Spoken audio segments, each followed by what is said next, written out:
दोस्तों नमस्कार, स्वागत है आप सभी का। अगर फिर से आई चलते हैं राजस्थान की ताजा खबरों क्यों, लेकिन उससे पहले अगर आपने अभी तक इस चैनल को सब्सक्राइब नहीं किया तो कर लें, जिससे कि आपको राजस्थान की ताजा खबर रोजाना मिलती रहे। पहली बड़ी खबर, राजस्थान में सरकारी कर्मचारियों के लिए शुरू की गई ओल्ड पेंशन स्कीम अब कई स्टेट के लिए मुद्दा बन गई है। राजस्थान की तर्ज पर पुरानी पेंशन की मांग पर अब देश भर के सरकारी कर्मचारी 8 दिसंबर को दिल्ली पहुंचकर जंतर मंतर के सामने धरना देंगे। सरकारी कर्मचारियों की मांग है कि पूरे देश में एक साथ ओल्ड पेंशन स्कीम लागू की जाए। आपको याद दिला दें कि गुजरात और हिमाचल प्रदेश विधानसभा चुनाव में कांग्रेस और आम आदमी पार्टी ने भी सरकार बनने पर ओल्ड पेंशन स्कीम लागू करने का वादा कर रखा है।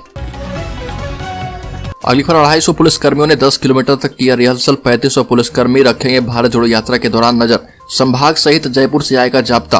राहुल गांधी की भारत जोड़ो यात्रा 4 दिसंबर को झालावाड़ जिले से राजस्थान में प्रवेश कर जाएगी। ऐसे में यहाँ सुरक्षा व्यवस्था के पुख्ता इंतजाम रहेंगे।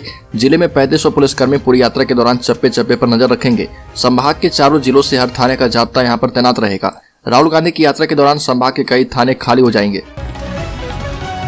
अगली खबर, कांग्रेस में सीएम अशोक गहलोत और सचिन पायलट खेमों के बीच चल रही खींचतान पर राहुल गांधी की यात्रा को देखते हुए एक बार के लिए सियासी सीजफायर हो गया है।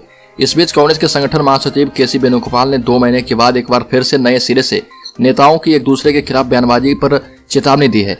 वेणुगोपाल ने बैठक में मंत्री और नेताओं को साफ साफ कहा कि अगर अब किसी ने गाइडलाइन का उल्लंघन करके पार्टी नेताओं के खिलाफ बयानबाजी की तो 24 घंटे में पद से हटा दिया जाएगा। अगली खबर, सरकार और गुज्जरों की 7 घंटे की वार्ता हुई विफल। राजस्थान सरकार और गुज्जरों की दूसरे दिन भी 7 घंटे की वार्ता पूरी तरह से बेनतीजा रही। अब कल फिर से सरकार के साथ गुर्जर आरक्षण संघर्ष समिति के साथ 5 बजे वार्ता होगी। सूत्रों की माने तो 3 मांगों को लेकर गुज्जरों से सहमति बन गई है, लेकिन चौथी मांग रीट भर्ती को लेकर पूरा पैच फंस गया है। रीट भर्ती 2018 की प्रक्रियाधीन भर्तियों में गुज्जर 5% आरक्षण की मांग कर रहे हैं, लेकिन सरकार नियमों के तहत इस भर्ती में अभ्यर्थियों को लाभ नहीं दे सकती। अगली खबर, राजस्थान बीजेपी में पूर्व सीएम वसुंधरा समर्थक पूर्व मंत्री देव सिंह भाटी ने इशारों में बीजेपी प्रदेशाध्यक्ष सतीश पूनिया और केंद्रीय मंत्री अर्जुन राम मेघवाल पर निशाना साधा। भाजपा से खफा पूर्व मंत्री देवी सिंह भाटी चूरू के सरदार शहर में आरएलपी कार्यकर्ताओं के साथ नजर आए। इस दौरान उन्होंने प्रदेश के पार्टी नेताओं को चेतावनी देते हुए कहा कि सुधर जाओ, नहीं तो अंजाम भुगतने को तैयार रहो। बेनीवाल संग मंच साझा करने की बात भी कही। माना जा रहा है कि देवी सिंह भाटी अनुमान बेनीवाल की पार्टी आरएलपी में शामिल हो सकते हैं। अगली खबर, मंत्री मुरारी लाल मीणा ने कहा कि सीएम के बारे में शीघ्र निर्णय करे आलाकमान। राजस्थान कांग्रेस का राजनीतिक संकट खत्म होने का नाम नहीं ले रहा। अब पूर्व उप मुख्यमंत्री सचिन पायलट के विश्वस्त और कृषि विपणन राज्य मंत्री मुरारी लाल मीणा ने कहा कि आलाकमान को सीएम सहित सभी निर्णय शीघ्र करने चाहिए। निर्णय करने में जितनी देर होगी उतनी ही पार्टी को नुकसान हो जाएगा। अगली खबर, राजस्थान के कोटा में 2 युवकों की करंट लगने से हुई मौत। बिजली के तार छूने से हुआ हादसा।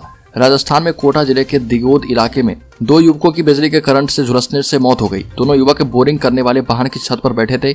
चालक वाहन को पीछे ले जा रहा था। इस दौरान बिजली का तार बोरिंग मशीन में लग गया और दोनों युवकों की करंट से मौत हो गई। अगली खबर, राहुल गांधी की यात्रा के सहारे अपनी सीएम की कुर्सी मजबूत करने में जुटे हैं अशोक गहलोत। कांग्रेस के पूर्व अध्यक्ष राहुल गांधी की भारत जोड़ो यात्रा 4 दिसंबर को राजस्थान में प्रवेश करेगी। पूर्व उप मुख्यमंत्री सचिन पायलट के साथ राजनीतिक संग्राम में व्यस्त मुख्यमंत्री अशोक गहलोत इस यात्रा के माध्यम से खुद की कुर्सी को मजबूत करने में जुटे हैं।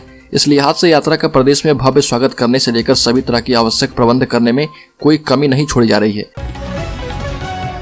अगली खबर, राजस्थान सरकार 68 लाख से ज्यादा बच्चों को निःशुल्क यूनिफॉर्म और दूध उपलब्ध करवाएगी। राजस्थान के 71,363 सरकारी स्कूलों में पढ़ने वाले 68 लाख से ज्यादा छात्र छात्राओं को निःशुल्क यूनिफॉर्म सरकार की तरफ से उपलब्ध करवाने की योजना शुरू हो चुकी है। इस मौके पर मुख्यमंत्री अशोक गहलोत ने कहा कि 1 साल में 2 यूनिफॉर्म छात्र छात्राओं को उपलब्ध करवाई जाएगी। अगली खबर, सियासी तकरार के बीच एक साथ देखे गहलोत एवं पायलट का भारत जोड़ो यात्रा को सफल बनाएंगे। राजस्थान में सियासी तकरार के बीच जयपुर में सीएम अशोक गहलोत और पूर्व उप मुख्यमंत्री सचिन पायलट एक साथ देखे। कांग्रेस के संगठन महासचिव केशव वेणुगोपाल ने जयपुर में कहा कि हम सब एकजुट हैं। इस बीच अशोक गहलोत और सचिन पायलट ने कहा कि राजस्थान में कांग्रेस पार्टी एक है। राहुल गांधी ने स्पष्ट रूप से कहा कि अशोक गहलोत और सचिन पायलट दोनों ही पार्टी के लिए संपत्ति हैं। अगली खबर, गुर्जर नेताओं को मनाने में जुट गई है सरकार। भारत जोड़ो यात्रा के विरोध की दी थी चेतावनी। कांग्रेस के पूर्व अध्यक्ष राहुल गांधी की भारत जोड़ो यात्रा का राजस्थान में विरोध करने की चेतावनी देने वाले गुर्जर नेताओं को मनाने का प्रयास जारी है। अशोक गहलोत सरकार के 3 मंत्रियों ने लगातार दूसरे दिन गुर्जर नेताओं के साथ बैठक की। करीब 3 घंटे तक चली बैठक में कुछ बिंदुओं पर सहमति बन चुकी है और फिर मंत्री और गुर्जर नेताओं की बैठक होगी। इस बैठक का प्रकरण का पूरा हल निकलने की उम्मीद है। अगली खबर, सिरोही में 2 दिसंबर से शुरू होगी जन आक्रोश यात्रा। भाजपा की जन आक्रोश यात्रा की शुरुआत 1 दिसंबर को जयपुर से भाजपा प्रदेशाध्यक्ष सतीश पूनिया जन आक्रोश रथ यात्रा को हरी झंडी दिखाकर रवाना करेंगे। 3, 4, 5 दिसंबर को तीनों विधानसभा क्षेत्रों में जन आक्रोश यात्रा का शुभारंभ होगा। यात्रा की शुरुआत विशेष स्थलों, मंदिरों आदि महत्वपूर्ण स्थलों से होगी। अगली खबर, राजस्थान में 2023 में होने वाले विधानसभा चुनाव को लेकर तैयारियां शुरू हो चुकी है। इसको लेकर भाजपा प्रदेश की सभी 200 विधानसभा सीटों पर आक्रोश यात्रा निकाल रही है। जालोर में भाजपा की आक्रोश यात्रा हर गांव से गुजरेगी। जिले में 3 से 6 दिसंबर तक 5 रथ घूमेंगे। इसको लेकर एक मिस्ड कॉल भी नंबर भी जारी किया गया है, जिस पर शिकायत दर्ज करवा सकते हैं। जिला प्रभारी महेंद्र बोहरा और जालोर विधायक जोगेश्वर गर्ग ने रथ यात्रा को लेकर आयोजित प्रेस वार्ता में यह जानकारी दी। महिला सुरक्षा, बेरोजगारी, पेपर लीक मामला, किसान कर्ज माफी जैसे कई मुद्दों पर प्रदेश सरकार पर जमकर हमला बोला जाएगा।